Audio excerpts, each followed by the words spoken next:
Growing up in New Brunswick, I was very close to nature. I remember the spring being signaled by the call of the spring peepers, and the summers I was fortunate to spend camping. The falls were signaled by the colorful hardwood canopies, and the winters were spent skating in our backyard pond. When I first encountered Nature Canada's Women for Nature at their annual gathering, I was blown away by the caliber of women involved in the program from all different sectors across Canada. When I was asked to be a Women for Nature mentee, how could I say no? This was my first experience in a formal mentorship program, and the thoughtful execution of the program really made for a great introduction.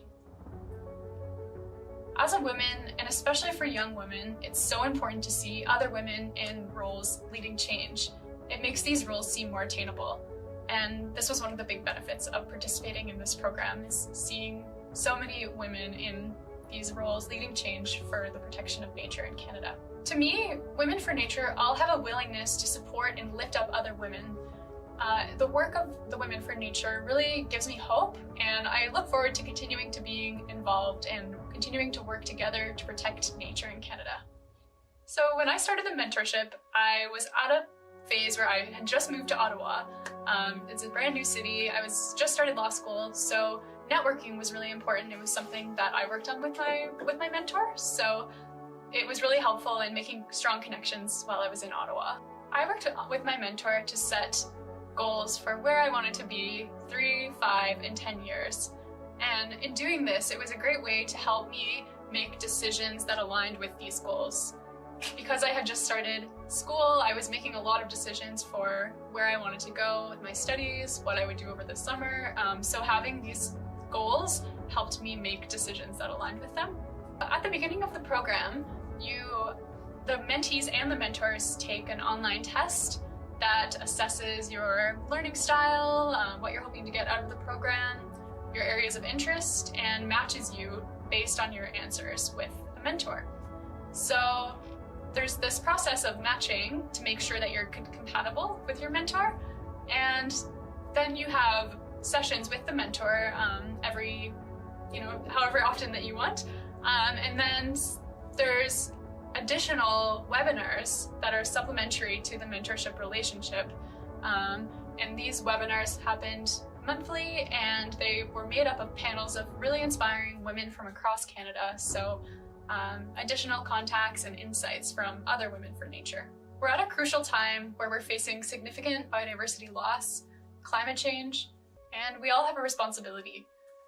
Part of the Women for Nature mentorship program is seeing that we're not in this alone. There's a group of women across Canada taking a lead in change that we need to see.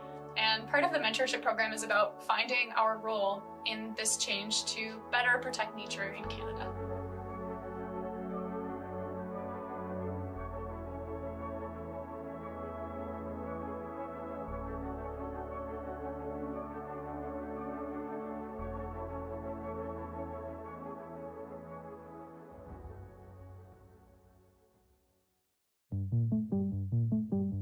New NASA satellite images provide a dramatic view from space of Brazil's ongoing drought.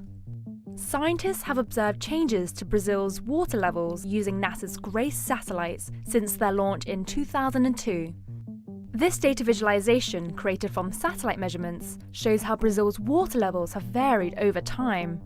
Red and orange are areas with water losses, blues are gains. Current losses are centered in eastern Brazil, home to two of the country's largest cities, Sao Paulo and Rio de Janeiro. Eastern Brazil has been this recent roller coaster of dry and wet periods. GRACE satellite data shows a dry period in the early 2000s, followed by a wet period, and then another dry period that has led to the current drought. Among other factors, lack of rainfall has contributed to these dry conditions in eastern Brazil. Since 2012, eastern Brazil has experienced water losses averaging 28 trillion gallons per year. The prolonged drought has not only led to these losses, but it has disrupted many of the country's electricity and water resources. Brazil has an extensive network of rivers that feed into reservoirs and dams, which generate more than 75% of the country's electrical power supply. A number of Brazil's reservoirs have reached their lowest water levels since 2005, including Taipu, one of the world's largest hydroelectric power stations. Using satellites, we continue to monitor the region and future changes to Brazil's water resources.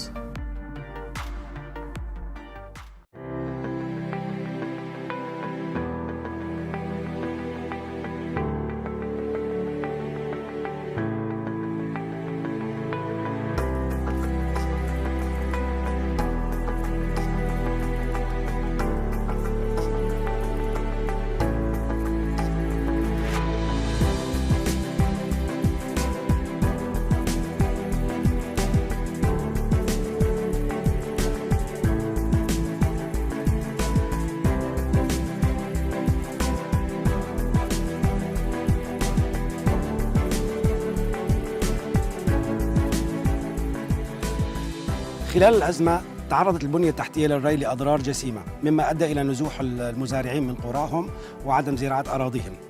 قامت الفاو بإعادة تأهيل 15 مضخة ري بكل مستلزماتها.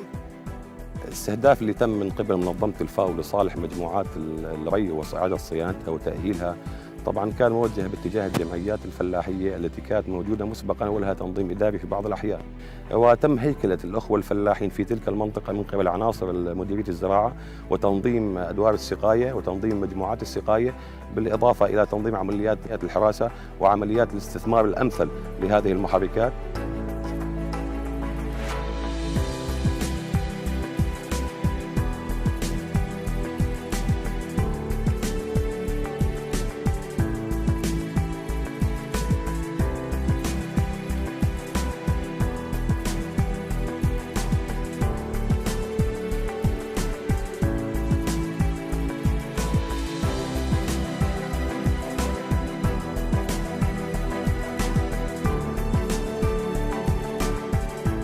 خلال الأزمة أيضاً تعرض القطاع الزراعي إلى أضرار أخرى غير البنية التحتية للري، منها نقص حاد في المدخلات الزراعية كماً ونوعاً. قامت الفاو أيضاً بدعم مشروع إعادة مكاثرة الأجيال المبكرة لبذار القمح وأيضاً لمحاصيل أخرى كالشعير والعدس والحمص.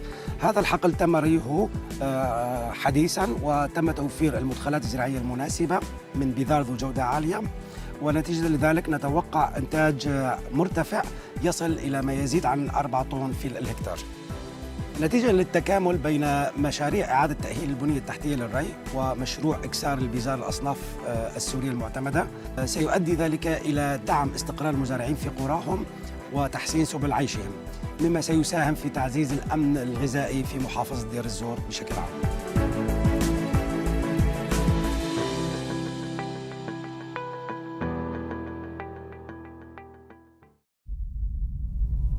At present, we are experiencing dramatic